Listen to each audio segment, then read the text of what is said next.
খালা আসসালামু আলাইকুম। ওয়ালাইকুম সালাম। খালা কেমন আছেন? ভালো আছি। তুই কেমন আছিস? হ্যাঁ আছি খালা, ভালো। তোর মা কেমন আছে? হ্যাঁ আছে খালা, মাও ভালো আছে। কি করেছেন খালা? দুধ গরম হচ্ছে, দুধ। ও দুধ গরম করেছেন? মুন্না নাতিটাও খাবে। তো তোমার নাতিও খাইবে? ইয়া।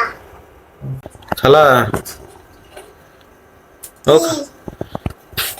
তাহলে দুধ গরম করেছেন, কায় কায় খাইবে? আমি, তোর না খালু, তারপর উম, মুন্না বেটা গুলে। তোমার বেটা গুলোও খাইবে? ইয়া। তো তোমার বেটা খাইবে, তোমার বেটার বউ এখানে দুধ গরম করে না পায়? না, আই সারাদিন টিভি দেখে দুজনে। ও তোমার দুইটা বেটার বউ দুইটাই সারাদিন টিভি দেখে?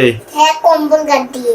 ওরে বাবারে, কম্বল গাদ দিয়ে সারাদিন টিভি দেখে? হুম, হুম, আর তোমার নাতিটা? মোবাইল দেখে।